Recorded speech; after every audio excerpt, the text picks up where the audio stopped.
အားလုံးပဲမင်္ဂလာပါဆရာကစတင်မဲ့သင်ခန်းစာကတော့ standard form of the equation of a cycle လို့ခေါ်တဲ့เนาะဒီ cycle တစ်ခုရဲ့เนาะ equation ပေါ်ညီမျှခြင်းကို standard form နဲ့ရေးခြင်းပေါ့เนาะကျွန်တော်လေ့လာကြည့်ရအောင်အဲ့တော့ဒီ cycle တစ်ခုပြပေါ်ဖို့အတွက်ကျွန်တော်ဒီ coordinate system မှာပေါ့เนาะ coordinate system မှာကျွန်တော် equation ဘယ်လိုဖြစ်ပေါ်လာမလဲအဲ့ဒါကိုကျွန်တော်လေ့လာပါမယ်လေ့လာတဲ့အခါမှာကျွန်တော်သူ့ကိုကျွန်တော်အရင်ဆုံးအခြေခံကြလေ့လာမှာဖြစ်တော့ကြောင့် x နဲ့ y axis ကိုဆရာဆွဲလိုက်ပါမယ်ဟုတ်ပြီနော်ကဲဆွဲပွားပြီဆိုခဲ့ရင်ကျွန်တော် cycle လေးတစ်ခုဆွဲပါမယ်ဟုတ်ပြီနော် cycle လေးတစ်ခုဆွဲပါမယ်ကဲကျွန်တော်ဒီမှာ cycle တစ်ခုရပြီပေါ့အဲ cycle မှာကျွန်တော်ကသူဒီအလဲမှာနော်ဒီ fixed point ပေါ့နော်ကျွန်တော်အလဲမှာပုံတည်ဖြစ်နေတဲ့ map ကိုကြားတော့သူဒီကျွန်တော် center ဖြစ်ပါတယ်ဟုတ်ပြီနော် center ကြတော့သူတည်းပဲကျွန်တော်က x နဲ့ y axis ကနေเนาะဒီ x coordinate y coordinate ပေါ့เนาะဆိုတော့အမှတ်တွေနဲ့ဖော်ပြလို့ရတယ်ဟဟလားအဲ့ဒါကိုဆရာဒီမှာကြတော့ general အနေနဲ့ဆရာရေးမယ်ဆိုခဲ့ရင်သူ့ကိုဆိုတော့ကเนาะ center လို့စီးရတတ်မှတ်နဲ့ xk ပေါ့เนาะ xk ဆိုတာဆိုတော့ဒါ point တစ်ခုပေါ့ကွာ 3.5 တခုအဲ့လိုပုံစံမျိုးပေါ့ဟုတ်ပြီเนาะဟုတ်ပြီအဲ့ဒါကိုဆရာတို့ကနောက်တစ်ခုက point တစ်ခုရှိပါတယ်เนาะ point တစ်ခုpoint ကြတော့ဆိုတော့ p ကြတော့ x, y ဒီမှာကြတော့ဘာကွာလို့မယ် xk ကြတော့ center ဖြစ်တယ်ဟိုမှာ 3.5 ဆို 3.5 ပုံတည်ဖြစ်တယ် x, y ကြတော့ဘာကြောင့်လို့ထားလို့မင်းသူကဒီ p ကဆိုတော့ equation ရေးတဲ့အခါမှာဒီ cycle ကြောင့်ဖြစ်ပေါ်တဲ့ဒီဟာကိုเนาะဒီ point ဒီပေါ့เนาะဒီ point ကိုဆိုတော့ loci လို့ခေါ်တာ။ loci ဆိုတာဆိုတော့ဘယ်လိုခေါ်လို့မင်းဒီ center ကနေအကွာဝေးတူညီတဲ့အဆက်ဆိုဒီလားဒီ point ဒီအဲ့ part တစ်ခုချင်းစီကို locus လို့ခေါ်တယ်เนาะ locus ကိုခေါ်တယ်အဲ့ locus ကနေ locus ကိုဆွဲလိုက်လို့ရှိရင် loci ဖြစ်သွားတယ်ဟုတ်ပြီเนาะ loci လို့ခေါ်ပါတယ်เนาะ loci လို့ခေါ်ပါတယ်เนาะ loci ဟုတ်ပြီเนาะ loci locus ဆိုတာတမှတ်တခုပြောတာ locus locus ဟုတ်ပြီเนาะတပတ်အဲ့အခုကျွန်တော်ဘာကြောင့် x, y လို့ပြောလို့မေးရင်အဲ့ point ဒီ join ခြင်းကြောင့် point တစ်ဆက်စီ join ခြင်းကြောင့်ဖြစ်ပေါ်လာတဲ့ဒီကူ cap ဒါ cap ပဲလေဒီ cap တွေကဆိုတော့ not close cut ပေါ့close not closed close curv cap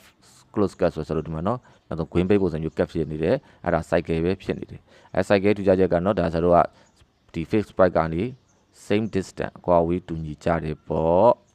ဟုတ်ပြီเนาะကဲဟုတ်ပြီဆိုတော့ဒီဆိုတော့ပြောတဲ့ဆိုတော့ loci ကြောင်းပြန်သွားအောင်ကျွန်တော်ဒီ loci เนาะ loci เนาะ loci ကြားဆိုတော့ဒီမှာသူဒီမှာရှိတဲ့ point ဒီပန်တမီယာဒီ x နဲ့ y စစ်မှာသူဒီ x နဲ့ y နဲ့ဆက်သွယ်ချက်တစ်ခုဖြစ်နေတယ်ဟုတ်เนาะဘယ် point မဆိုเนาะဘယ် point မဆိုဒီ cycle ရဲ့ဒီမှာအခုဆရာတို့ point တစ်ခုဆရာယူလိုက်မယ်ပေါ့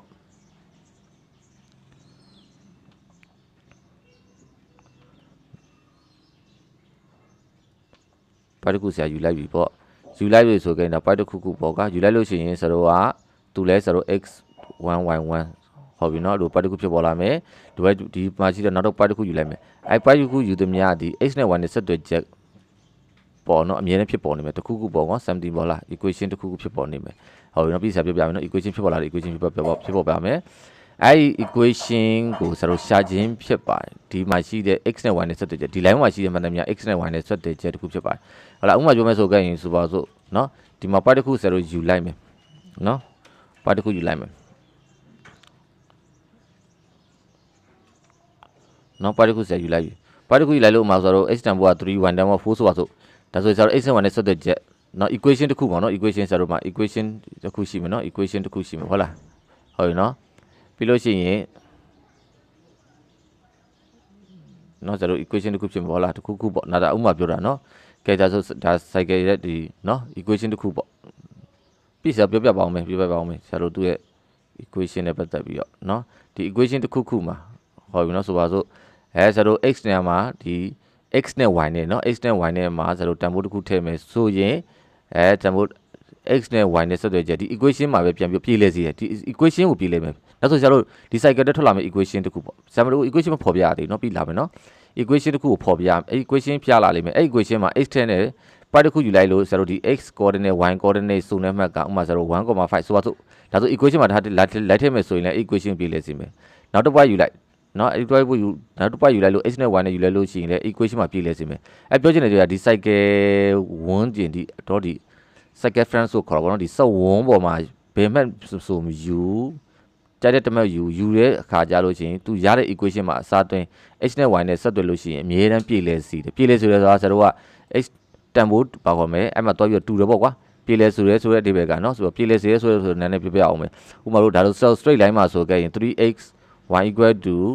5ဆိုပါစို့ဒါဆိုတို့က x နဲ့1ထည့်ရင် y တန်ဖိုး2ဖြစ်မယ်အဲ့ဒါဒါဆို1နဲ့2ထည့်လို့ရှိရင်5နဲ့ညီတယ်အဲ့ဒါကိုပြေလဲစီလို့ခေါ်တယ်ဥပမာ x နဲ့1ထည့် y နဲ့3ထည့်မပြေလဲတော့ဘူးအဲ့ဒါပြောချင်တာနော် x က1ဆိုရင် y တန်ဖိုး2အဲ့ဒါကိုပြေလဲစီရဟုတ်ပြီနော်ဒီတစ်ပတ်ထဲလာမဟုတ်ဘူးလေမ x နဲ့ -3 ထည့် -1 ထည့်ကြည့်မယ်ဒါပြေလဲစီအောင်ပြောချင်တာနော် -1 ထည့်မယ်ဆိုခဲ့ရင် y တန်ဖိုးကနော်8ပေါ့ဟုတ်လားဒါဆိုတို့ကဒါဆိုရင်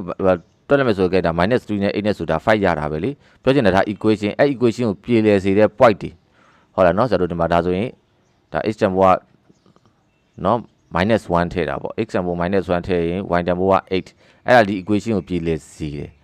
ဟုတ်ပြီနော်ဒါကြောင့်မို့လို့ဒီ equation ပြေလဲစေရဲ့ point တွေမှန်သမျှထို့ဒီလောက်ကောင်းမဲ့ဆိုအခုဒီ cycle မှာဒီအနာဝင်းကိုပေါ့နော်အနာဝင်းကို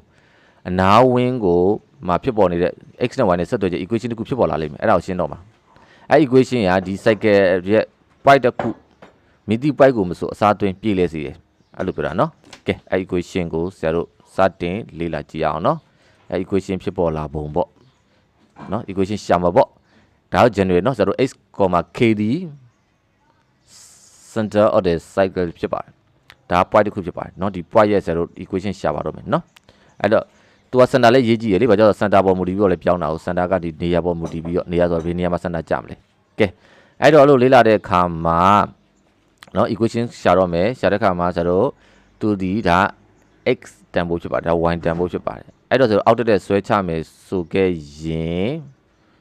နော်ခဏတခါနော်ဆရာတို့ c နဲ့ပိုင်နဲ့ join နဲ့ဆိုခဲ့ရင်ဒါ radius ဖြစ်တယ်နော်အချင်းဝက်အဲ့ radius ကိုသင်္ကေတဆရာတို့ r လို့သတ်မှတ်တယ်ဟုတ်ပြီနော်အဲ့လည်းမှတ်ထားအောင်နော်ကဲဒါ radius ဒါအချင်းဝက်ဆိုတာ radius ဆိုတာဖြစ်ပေါ်လာမှာပဲတစ်ချက်နော်ဒီမှာ equation ကတော့နှစ်မျိုးရှာလို့ရတယ်လောဆယ်တော့ဆရာဒီ x axis နဲ့ y axis နဲ့ပဲရှာပါမယ် Pythagoras theorem သုံးပြီးရှာမယ်နောက်တစ်ခုကရှာလို့ရတဲ့နည်းရှိသေးတယ်နော်ဆရာနောက်တုံဥစားပြမှာပြောပြတော့မယ်နော်နောက်တစ်ကြတော့လွယ်လေးပါပြီးပါကော distance formula နဲ့ရှာလို့ရတယ်နော်ဒီ point တစ်ခုသိရင် distance formula ရှာလို့ရတယ်နော်ဒါလွယ်လေးနော်ကဲဟုတ်ပြီဒါဆိုရင်ဆရာတို့စပြီနော်ဆရာတို့ဒီ Pythagoras theorem နဲ့သုံးပြီးရှာတော့မယ်ရှာတဲ့အခါမှာဒီ c ဆိုတဲ့ center ကနေအောက်တက်ဆွဲချမယ်အောက်တက်ဆွဲချလို့ဆိုရင် x axis ပေါ်ဆွဲချရင်သူဒီဒါအရှိက x တန်ဖိုးဖြစ်ပါတယ်နော် h တန်ဖိုးဖြစ်ပါတယ်ရေးပြီနော်ဒါ h တန်ဖိုးနော်ဒါ h တန်ဖိုးဒါဆိုရင် k ဆိုတာနောက်က y တန်ဖိုးဖြစ်ပါတယ်သူကဒါဆိုတရားလို့ဒီဘယ်ဘက်ချမ်းကိုဆရာဆွဲမယ်အဲ့ဒါကြတော့ k ဖြစ်ပါတယ်နော်ဒါ k ဖြစ်ပါတယ်ဟုတ်ပြီနော်ဒါဆရာတို့ကဒါ x, y ပဲလေဒါလည်း point ဒါဆိုပါစို့ကွာ 3,5 ဆိုခဲ့ရင် x တန်ဖိုးက3 y တန်ဖိုးက5အဲ့လိုဆိုလို့တာအဲ့လိုပြောချင်တာဟုတ်ပြီနော်ကဲဆွဲလိုက်ပြီနော်ကဲဆွဲပြီးလို့ဆိုခဲ့ရင်တခါဒီ point ကနေလေအဲ့လိုပဲအောက်ဆွဲချမယ်အဲသူကြတော့ဆိုတော့သူလည်း x တန်ဖိုးပဲเนาะ x တန်ဖိုးပဲဖြစ်တယ်เนาะခဏเนาะဆိုတော့ဒီမှာ x တန်ဖိုးပဲဖြစ်ပဲခဏမထောင်းเนาะပြီးတော့ y ကိုလည်းပဲဘယ်ဘက်ချောင်းဆိုတော့ဆွဲပါမယ်เนาะဘယ်ဘက်ချောင်းဆိုတာ y axis တိုင်းဆိုလို့ရှိရင်ဒါ y တန်ဖိုးဖြစ်ပါတယ်ဒါ y တန်ဖိုးဖြစ်ပါတယ်ရပြီเนาะ y တန်ဖိုးဖြစ်ပါတယ်ကဲဟုတ်ပြီဆရာတို့ကပြောရမှာကเนาะဒါက x လို့ k ဆိုတာ general လို့ရေးတာเนาะဆိုပါစို့ဒီနေရာမှာဒါ3ဆိုပါစို့เนาะ3မို့5လောက်ပေါ့เนาะကဲဆိုပါစို့ကွာဒါ5ဆိုပါစို့ဒါ7ဆိုပါစို့အဲ့လိုပြောချင်တာเนาะဒါ4ဆိုပါစို့ဒါ6ဆိုပါစို့เนาะ6မို့ဥစားလောက်တော့ကြမယ်ဆရာဥစားလောက်ယူလိုက်မယ်ကွာ7လောက်ယူလိုက်မယ်ဆိုပါစို့ဒါဆိုပါစို့ပြောတာเนาะဒါဟို point မတူလို့ HDK တွေစောက်ထားလိုက်တယ် HK ကတော့ဒါ center ရဲ့ point လို့เนาะယူလိုက်တယ်ယူပြီးတော့ဒီအကြားကွာဝေးဆိုတော့သိချင်တယ်ဂျားကွာအဝေးပေါ့နော်ဂျားကွာအဝေးသိချင်တဲ့အခါကျတော့ဆက်ကြည့်မယ်နော်ဒါ0ကနေ7ထိကိုဒီဒီတိုင်း7 x တိုင်း7ဖြစ်ပါတယ်အဲ0ကနေပဲဒီဒီတိုင်း5ဖြစ်ပါတယ်ဒါဥမာပြောတာနော်5ဒါဆိုဒီဂျားတွေကဘယ်လောက်လဲဆိုမင်း2ဖြစ်တယ်ပေါ့ဒါဆို2ကဘယ်ရလာလို့မင်း7 - 5ပေါ့အဲ့ဒါပြောချင်တာ7 - 5ဒါဆိုရင်တို့ဒါ general ဖြစ်တော့ကြောင့်เนาะ general ဆိုတာကျွန်တော်အားလုံးအတွက်ရေဘူးရခြုံပြောတဲ့ကြောင့်မလို့ 7ဟုတ်လား7လို့5လို့သာနမူနာပြောတာဒါဆိုရင်ဆရာတို့ဒီမှာကျတော့ x minus h ဖြစ်ပါတယ်အဲ့ဒါလေးကြောက်ဒီဂျားထဲမှာဆရာဆွဲပါမယ်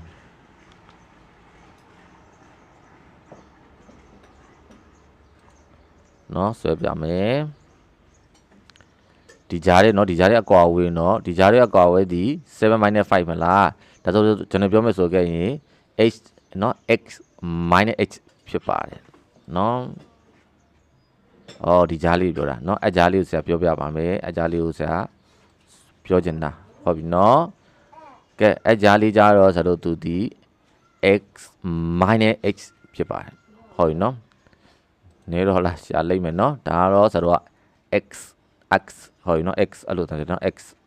ဒါ h ဒါကြောင့်8ဒါ 8ဒါ h ဒါ x အဲ့လိုရှိရနော်ဆရာတို့နေတော့ဟုတ်လားနည်းနည်းစီကိုကြတော့ဗောနော်ကဲထားပါတော့ဆရာတို့ဒီမှာ x minus h ဖြစ်ပါဒီ distance ဟုတ်ပြီနော်ထိုနီး၎င်းပဲနော်ထိုနီး၎င်းပဲဆရာတို့ဒီဂျားရဲ့အကွာဝေးကိုဆရာသိကျင်တယ်ခဏနော်ဒီဂျားရဲ့အကွာဝေးဆရာသိကျင်တယ်ဒီဂျားရဲ့အကွာဝေးဒီဆရာတို့ဒီမှာ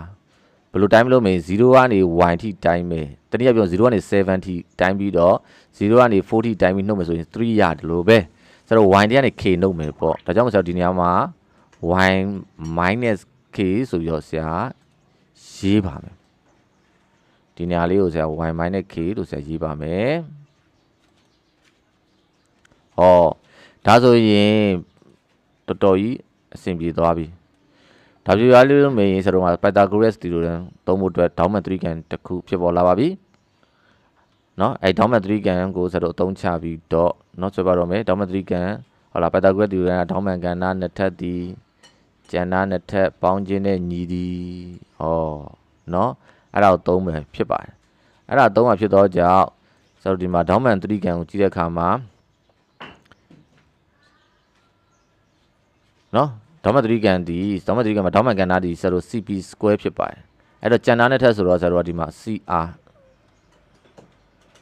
ဒီနေ့လက် CR ဖြစ်ရမယ်နော် CR လေးထည့်ပေးပါဆရာရေးပြမယ်ဒီမှာ R နော် CP square ဒေါမကန်နာနဲ့ထက်ဆိုတော့ CR square နဲ့ RB square ပေါင်းလိုက်ရင် CP square ရပါတယ်ဟုတ်ပြီနော် CP square ရပါတယ်ဟုတ်ပြီဆရာတို့က CP ဆိုတာဘာလဲတဲ့ CP ဆိုတာเนาะ C ကနေ CR เนาะဆရာတို့ဒီမှာ CR ဆိုတာ CR နေရာမှာဆရာတို့က H minus เนาะ X minus H ကိုစားသွင်းပါမယ် RP ကြတော့ဆရာတို့ R နေပြီးလှမ်းတဲ့အခါမှာ Y minus K ကိုစားသွင်းပါမယ် CP ကြတော့ radius ဖြစ်ကြောင်း R ကိုစားသွင်းပါမယ်ဟုတ်ပြီเนาะကဲရလာတဲ့ equation ဒီဒါဆရာတို့ကသူဒီဒါ standard form of the equation of the cycle ပဲတဲ့ဒီ side y တစ်ခုရဲ့ equation ကို standard form နဲ့ရေးတာပါအဲ့တော့သူကလေဘာအတွက် equation လဲလို့မေးရင်ပြောမယ်နော်ဆိုတော့ဆရာစတုံးက intro ဝင်ခဲ့သလိုပြောမယ်ဆိုရင်သူဒီဟုတ်ရင်နော်ဒီ cycle ပေါ်မှာရှိတော့မိသည့်အမှတ်ကိုမဆိုယူလိုက်နော်မှတ်ကိုဆိုယူဒါဆိုဒီမှာကျတော့ဒါ general ယူလို့သူကစန္ဒာတော့အတိအကျသိသွားလိမ့်မယ်။မှာ 3.5 ပေါ့။သူယူလိုက်ပြီဆိုခဲ့ရင်35ကိုရင်ထည့်လိုက်မယ်။ထည့်ပြီးရနဲ့နော်။မှာ radius ကလည်းသိပြီပေါ့။ဆိုပါစို့ √2 ဆို √2 ပေါ့။သိပြီဆိုပါစို့နော်။ဒါဆွဲလိုက်ပြီဆိုခဲ့ရင်ဒီ equation အခုပြရတဲ့နော်။အခုပြရတဲ့ဒါတော့ဆိုတော့ Lucy လို့ခေါ်တော့ဗောနော်။ဒီ point မှာရှိတဲ့မှန်သမျှဒီ point မှာရှိတဲ့ x နဲ့ y နဲ့ဆက်သွယ်ချက် x နဲ့ y နဲ့ဆက်သွယ်ချက် x နဲ့ y နဲ့ဆက်သွယ်ချက်မှန်သမျှသည်နော်ဒီ equation မှာပြည့်လဲစေမယ်ဆိုပါစို့ x နံပါတ်3 y နံပါတ်5ဆိုပါစို့ဥမာပြောတာနော်ဒီမှာထက်ဒီမှာ radius ကရှိတာမယ်ပေါ့ဒီမှာတွားပြီးပြည့်လဲစေမယ်ကျက်တဲ့ equation ထက်တွားပြီးပြည့်လဲစေမှာပါအဲ့ဒါကိုဆိုတော့ကဒီ cycle ရဲ့ equation ကိုဆိုတော့ဆွဲထုတ်ခြင်းဖြစ်ပါတယ်ဟုတ်ပြီနော်ဒါ standard form နော် standard form of the equation of the cycle ဖြစ်ပါတယ်ဟုတ်ပြီအဲ့အနေမှာတခါ cycle ကိုဆိုတော့ကြည့်မယ်နော်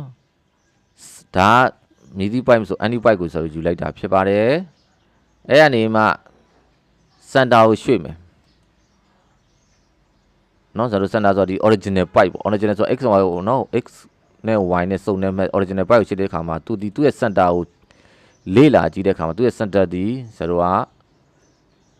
ဘာဖြစ်သွားလဲလို့မေးရင်00ဖြစ်သွားတာပေါ့00ဖြစ်သွားမယ်ဆန္ဒ00ဖြစ်သွားတဲ့အခါကျတော့ဆရာတို့ဒီမှာအစားသွင်းမယ်နော်အစားသွင်းမယ်ဆိုခဲ့ရင်ဆရာတို့ x minus 0ဒီမှာလဲဆရာတို့ y minus 0အဲ့လိုအစားသွင်းမှာပေါ့အစားသွင်းခါမှာ x minus 0ဆိုတော့ဆရာတို့က x square ရမယ် y minus 0ဆို y square ဆိုရပါမယ်ဒါဆို r square လို့ရပါတယ်ဟုတ်တော့ဒါဘာမှလဲလို့မေးရင်ဆရာတို့သူ့ရဲ့ဆရာတို့ဒီ equal center မှာဖြစ်တဲ့เนาะ center မှာရလာတဲ့เนาะ cycle ရဲ့ equation ပဲဖြစ်ပါတယ်ဟုတ်เนาะ center မှာရလာတဲ့เนาะ cycle ရဲ့ equation တခုပဲဖြစ်ပါတယ်ဒါ center မှာเนาะဒီ center မှာဆွဲတဲ့ cycle တခုရဲ့ equation တခုဖြစ်ပါတယ်အဲ့ဒါကိုဆရာတို့ကကြက်တဲ့မှတ်ကိုဆွဲလို့ရပါတယ်ကြက်တဲ့မှတ်ဆွဲလို့ဒီဘက်က mass radius က1နဲ့ဆွဲမဲ့ဆိုခဲ့ရင်1နဲ့ဆွဲမဲ့ဆိုခဲ့ရင်ဆရာတို့ r နေရာမှာ1ထည့်မယ်ဆိုရင်เนาะ radius က1ဖြစ်သွားတယ်ဆိုပါစို့radius က1ဖြစ်သွားပြီဆိုခဲ့ရင်ဆရာတို့က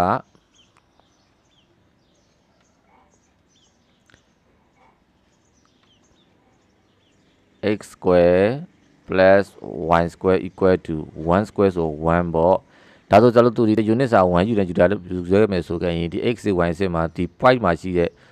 x နဲ့ y နဲ့ဆက်သွယ်ချက်ဒီမှာအစားသွင်းမယ်ဆိုရင်ဒီမှာအမြဲတမ်း1ရမယ်ပေါ့ကျတဲ့မဲ့စာသွင်းဆိုတော့1ရပါလိမ့်မယ်ဆောက်ကျတဲ့စာသွင်း1ရပါလိမ့်မယ်ဟုတ်ဒါ unit cycle မှာဆိုခဲ့ရင်ဆရာတို့ကသူဒီ x နဲ့ y နဲ့ဆိုရင်ဆရာတို့ sin တန်ဖိုးနဲ့ cos တန်ဖိုးเนาะဆရာတို့က 3 ကိုမှာဆိုတင်ခဲ့ပူပါတယ်ရှေ့က cos နောက်က sin ဖြစ်ပါတယ်နောက်က sin ဖြစ်နေတာတွေ့ရပါတယ်ဒါကြောင့် sin square x square y square ဆိုတာဆိုတော့ sin square cos square ဒီမှာကျတော့ cos ကရှိလာမှာပေါ့နော်အဲက cos square cos square နဲ့ sin square ပေါ့အမြဲတမ်း1ရတယ်ဘယ်လိုလဲမျိုးပဲ unit cycle မှာရှိတဲ့ trico ချိုးဒီเนาะဒီ x က sin လေ x က sorry x က cos sin က y เนาะဆရာပြပြเนาะပြောဥစားဆရာတို့စနစ်တစ်10တန်းမှာတော့ဆရာပြောခဲ့ပူပါတယ်မဟုတ်မှန်ဒီလေးเนาะဆရာပြောပြမယ်เนาะ cos 8 sin y ဆိုတာလားလွယ်မတင် cos 8 sin y pi ကိုရေးတဲ့အခါမှာအရှိရ x အနောက်က y ကိုအဲ့မှာဆိုတော့ cos of x y ဆို sin ဟိုနော်ဆရာ10တန်းတော့ဘယ်လိုမှတ်ခဲ့လို့ဆိုရင်ဟုတ်လား cos 8ပေါ့ plus cos 8ဆို plus 8 ကိုပြောတာ sin y or sin y ဒီ y sin y ပြောချင်တာ sin ဆို y နဲ့တွေ့တယ်ပေါ့ဟိုနော်ဒါဆိုတော့ဒီ x နဲ့ y နဲ့ဆက်သွယ်ချက်ကဒါပဲเนาะဆိုတော့ x က cos sin က y ဖြစ်ပါတယ်အဲ unit cycle ဆိုတဲ့ unit cycle ဆိုတော့ radius တဲ့ unit ရှိတဲ့ cycle ဒီ equation မှာ x က cos square တင်တယ် y က sin ထည့်မယ်ဆိုရင်ဆရာတို့ကသူဒီ sin square cos square ပိုင်း1ရတယ်ဆိုလိုတဲ့ဒီဘက်ကဒီ equation မှာကြိုက်တဲ့ point u ဒီ loci ဆိုတဲ့ဒီ point တွေမှာကြိုက်တဲ့ point ကို u အဲ့ဒီ point ကို u ပြီးတော့ x နဲ့ y နဲ့ဆက်သွယ်ချက်ကိုအစားတွင်းတိုင်းအမြဲတမ်း1ရမယ်ပြောပါတယ်ဒါကြောင့် equation ဆိုတာပြောတာ equation ဆိုတာဒီမှာရှိတဲ့မိတိ point ကိုမဆို x နဲ့ y နဲ့ပေါင်း1ရမယ်ဒါသူ့ရဲ့ဒီ cycle ရဲ့ equation ဒါကြောင့်မို့သူက equation တစ်ခုဖြစ်ပါတယ်ဟုတ်ပြီနော် equation ဆိုတာ x နဲ့ y နဲ့ဆက်သွယ်ချက်ဖြစ်ပါတယ်ဘယ်တူတူလည်းဒီ cycle တက်ဖြစ်ပါတယ်เนาะဒါဆိုတော့ဒီ equation ဘာခေါ်လဲဒီ cycle ရဲ့ equation ကြောင်းကိုဆရာတို့เนาะဆွဲထုတ်ခြင်းလေ့လာခြင်းပဲဖြစ်ပါတယ်